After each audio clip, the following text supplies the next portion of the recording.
Morning students. आज we know that कि class 10th के बाद जब 11th में आते हैं तो एक बहुत बड़ा लार्ज गैप होता है।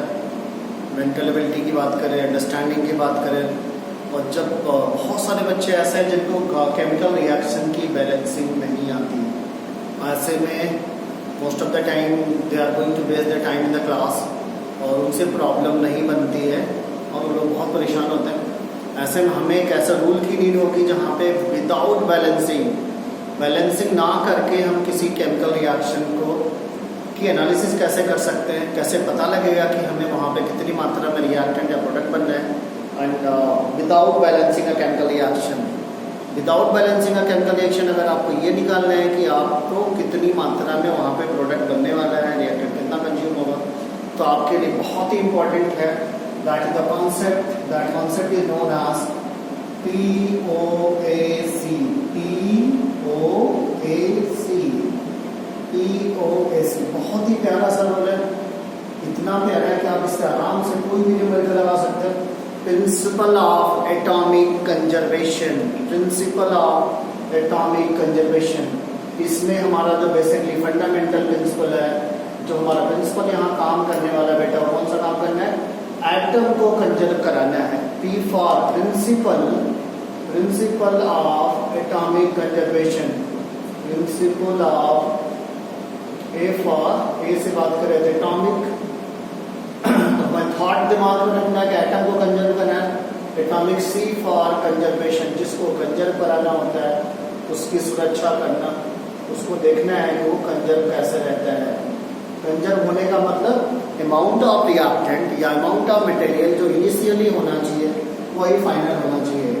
रिएक्टेंट में जितने नंबर ऑफ एटम है प्रोडक्ट में उतने ही नंबर ऑफ एटम आने चाहिए। आप ऐसे मान लो कि आपके पास कोई मान रिएक्शन है जिसमें रिएक्टेंट रिएक्ट करके प्रोडक्ट बना रहा है, आप बैलेंस हो या ना हो, लेकिन atom remains conserve. Law of conservation of mass की बात कर लो, जिसमें क्या बोलता है, किसी भी केमिकल रिएक्शन में आइटम आइदर बी क्रिएटेड और डिस्ट्रॉयड। सिमिलरली अगर कोई भी रिएक्शन है, अगर हमें बैलेंसिंग नहीं भी आती तो कंजर्वेशन के कॉन्सेप्ट से इम्प्रूव कर सकते हैं कि वहाँ पे पता लगाएंगे कि अमाउंट ऑफ प्रोडक्ट कितना बनने वाला है। तो आप बोल सकते हो किसी भी केमिकल रिएक्शन में number of atoms in left hand side in LHS must be equal to number of atom in RHS. बहुत प्यारा सा रोल है और आपको 1 by 1 ध्यान देना है। बस कंजर्वेशन के कॉन्सेप्ट को आपको अप्लाई करना आना चाहिए कि आप एटम को कंजर्व कैसे करा सकते हो। तो ये हमारा जो बहुत प्यारा सा रोल है जिसका नाम है प्रिंसिपल ऑफ एटॉमिक कंजर्वेशन। हम इसमें देखते हैं कि हमें क्या करना रहता है। प्रिंसिपल ऑफ एटॉमिक कंजर्वेशन, तो कंजर्वेशन की बात करते हैं तो मैंने कैसे कि आपको एटम कंजर्व कराना है। Let's go with this.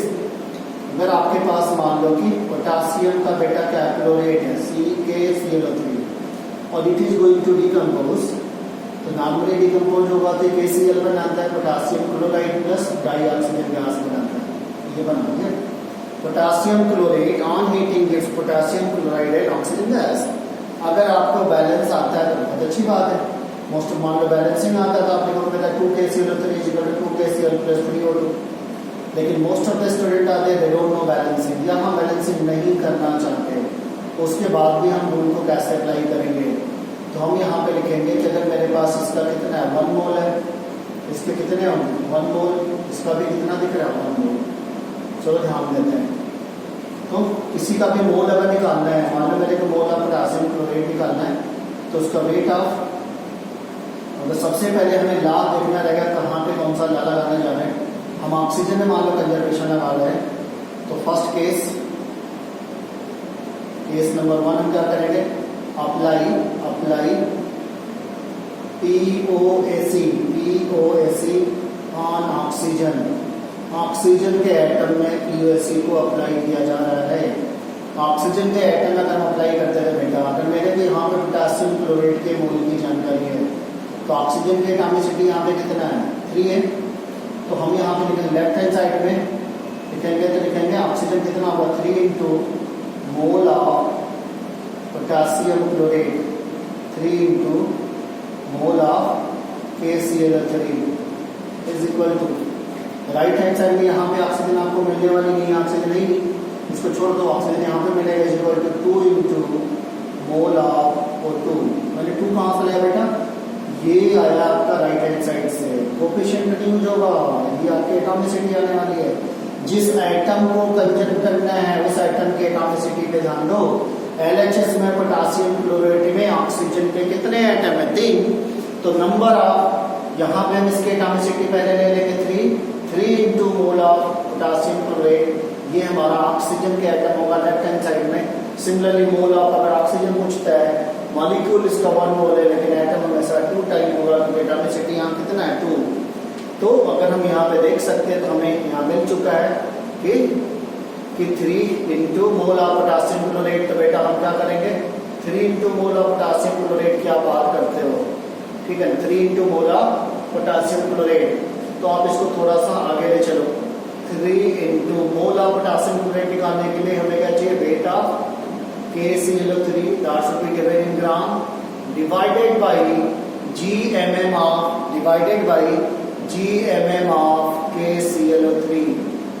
Potassium chloride के जीएमएम से मैंने इसको डिवाइड कर दिया और ये हमारा आ गया मोल ऑफ पोटेशियम क्लोराइड कितना है, और 3 से मल्टीप्लाई कर देंगे तो मोल ऑफ ऑक्सीजन एटम। ये जो इंफॉर्मेशन आने वाली है, this is the number of moles of oxygen atom in LHS, atoms in left hand side बोले तो पोटेशियम क्लोराइड में ऑक्सीजन का एटम की कितनी संख्या है, और राइट हैंड साइड में 2 इंटू मोल ऑफ, अगर हमें O2 निकालना है तो क्या निकालेंगे, weight of O2 divided by GMM of O2। तो ये तरीका है बेटा, आप इससे निकाल सकते हो GMM ऑफ O2। तो ये ऑल टुगेदर ये जो इंफॉर्मेशन यहाँ से आने वाली है, जैसे moles of oxygen atom, moles of oxygen atoms in right hand side बोले तो O2 में, O2E में तो ऑक्सीजन है, तो ये 2 कहाँ से आया है, 3 कहाँ से आया, तुमने सिखाया एटॉमिसिटी को पकड़ना, जिस एटम को कंजर्व करना उसके एटॉमिसिटी को देखो। ऑक्सीजन की एटॉमिसिटी लेफ्ट हैंड साइड में 3 है, 3 into mole of the same reactant, ये 2 इंटू मोल ऑफ O2। तो O2 का मोल निकालने का वो तरीका हो सकता है, वेट अगर दिया तो वेट से निकाल लेना, कभी कभी वेट हो सकता है तुम्हें ना दिया हो तो वेट और वॉल्यूम का रिलेशन आपको मालूम है, आप ऐसे मान लो वॉल्यूम गिवन है तो लिखोगे क्या, 2 into volume of O2 gas at STP आपको कितना दिया है, डिवाइडेड बाई, अगर ये लीटर में है, डिवाइडेड बाई 22.4 लीटर। इससे भी आप काम चला सकते हो। अब बहुत ही आसानी से इस पर न्यूमेरिकल लगेगा और हमारा आंसर भी सही आने वाला है।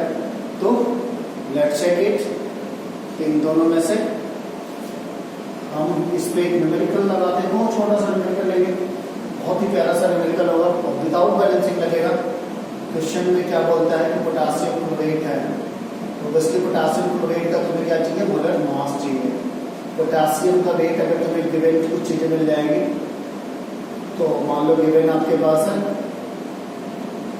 गिवन में क्या potassium is how much 39, chlorine is how much 35.5, oxygen is how much 16। तो अगर हमें ये निकालना है GMM ऑफ KClO3, तो that is going to be 39 plus 35.5 plus 16 into 3, ये कहीं ना कहीं आने वाला है 39 प्लस 48 प्लस 35.5, तो आपको 0.5 तो चले आ जाएगा, 8 5 13 प्लस 9 22, ये कहीं ना कहीं 122.5 अप्रॉक्सीमेट। चेक कर लेते, 5 8 13 13 plus 9 22 2 then the remainder 2 3 2 3 5 4 9 9 3 so done 122.5 ग्राम। ये आपका basically molar mass potassium chloride का केस है। Similarly you know the GMM, वो तो पूछेगा, बहुत ही आसान है, 2 into 16 आराम से 32 आ जाएगा। अब अगर बेटा अगर तुमको एक क्वेश्चन दिया जाए और द क्वेश्चन इज दैट 12.25, मान लो अपने पास है 12.25 ग्राम ये CO3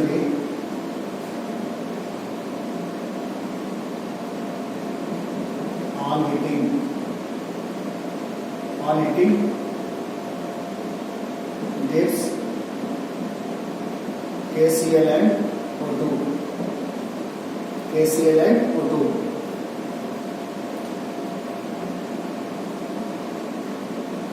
Calculate the volume of O2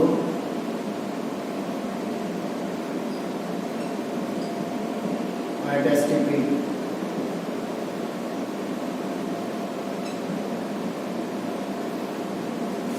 Released. आपको वॉल्यूम ऑफ O2 निकालना है, एसटीपी कितना रिलीज होगा तो हम चेक कर सकते हैं। ईओसी का मतलब है कोई बैलेंसिंग नहीं चाहिए आपको, हम इसी सेम कॉन्सेप्ट यहाँ लगाने चल रहे हैं सेम प्रॉब्लम में। हम लोग लेफ्ट हैंड साइड में आइटम जो कि कंजर्व है तो 3 into weight of potassium chloride given us 12.25 और जीएमएम इसका कितना होता है 122.5 हो गया। तो ये लेफ्ट हैंड साइड में एटम की संख्या ऑक्सीजन का मोल है, राइट हैंड साइड में 2 इंटू वॉल्यूम ऑफ एसटीपी निकालना है, वॉल्यूम ऑफ एट एसटीपी बेटा ये निकालना है अपने को in litre divided by 22.4 always constant है। तो ये अगर हम सॉल्व करते हैं तो कहीं ना कहीं नीचे कितना आने वाला 10 में 3/10 और ये निकालना है x तो लेफ्ट हैंड साइड में 3/10 राइट हैंड साइड में 2 into v divided by 22.4 litre.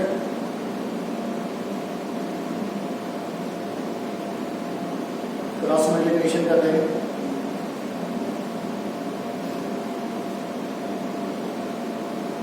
तो ये कितना आ जाएगा 2 से क्रॉस करेंगे वॉल्यूम ऑफ O2 आने वाला है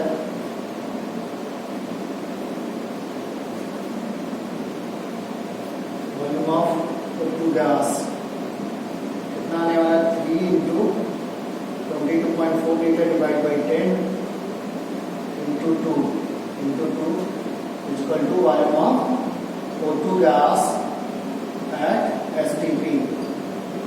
तो ये हो गया नीचे 20 है 2 से डिवाइड करते तो 11.2 हो जाएगा, ये 10 है तो 10 से डिवाइड करते तो 1.12 हो जाएगा इंटू 3 1.12 इंटू 3 यानी कि हमारा आंसर आने वाला है 3 2 जा 6 3 2 जा 6 3 1 जा 3 and 3 1 जा 3 3.36 लीटर। बहुत ही सिंपल सा लगा, कोई बैलेंसिंग की नीड नहीं है, बहुत ही बेहतर तरीके से मिल रहा है और प्रिंसिपल ऑफ एटॉमिक कंजर्वेशन बहुत ही आसान सा है। अगर आपको ये लगाना आ जाता है तो आपसे कोई भी क्वेश्चन विदाउट बैलेंसिंग आपको बैलेंसिंग नहीं करने के बाद भी आपका ये क्वेश्चन आसानी से सॉल्व होगा। तो आप इसको एक बार ट्राई करिए।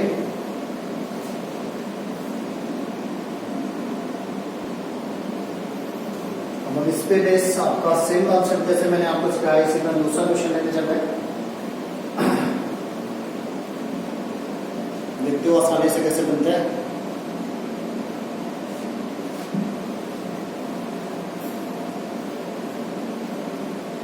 One more compound is there, its name is KH3C2O4 whole twice KH3C2O4 whole twice dot 2H2. This is the problem. Completely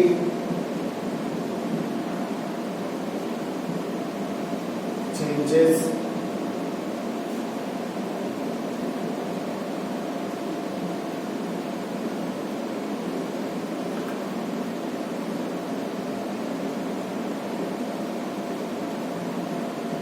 contains carbon which completely gives CO2. Then calculate weight of CO2 gas formed. चलो check करते हैं। Potassium, we know that कि potassium का wait कितना होता है 39, hydrogen का यहाँ पर 1 है, carbon is going to be 12, oxygen is going to 16 like this, you know. तो कहीं ना कहीं इसका अगर जीएमएम निकालेंगे, पहला हम लिखेंगे सॉल्यूशन इसका लिखेंगे। सबसे पहला काम पीएससी अप्लाई करते हैं। यहाँ लेफ्ट हैंड साइड में आप देख सकते हो 2 2 जब हो, यहाँ पे कार्बन की एटॉमिसिटी की बात करें तो कितना आने वाला है 2, यहाँ पे 2 से मल्टीप्लाई करोगे तो देखो 4 into mole of KH3 C2O4 whole twice बार 2H2। पूरे इस मॉलिक्यूल में कार्बन के कुल एटम की संख्या 4 है। C2O4 में 2 टाइम मिलेगा, ट्वाइस है तो 2 2 4 हो जाएगा। यही मेरे काम का चीज है। Must be equal to CO2 में जाएगा। CO2 में एटम की संख्या कितनी है 1 है, 1 इंटू मोल ऑफ CO। बहुत सही है। चलो चेक करते हैं। लेफ्ट हैंड साइड में कार्बन के एटम हमने क्या किया, अप्लाई, मैंने क्या किया बेटा, just apply POAC on carbon.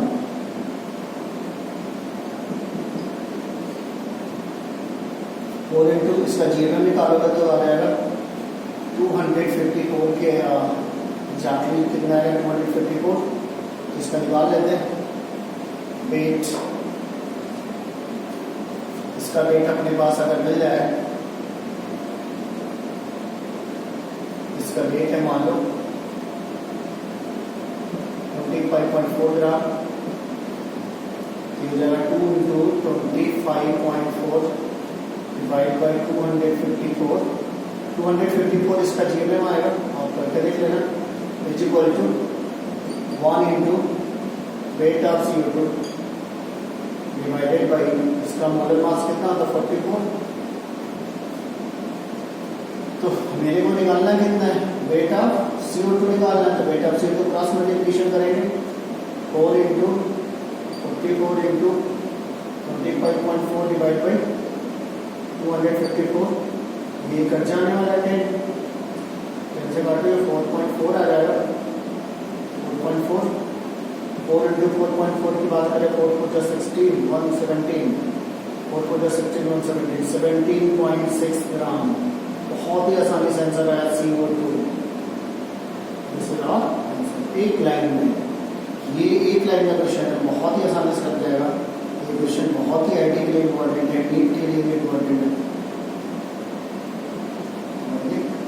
Single step में आप सॉल्व कर सकते हैं।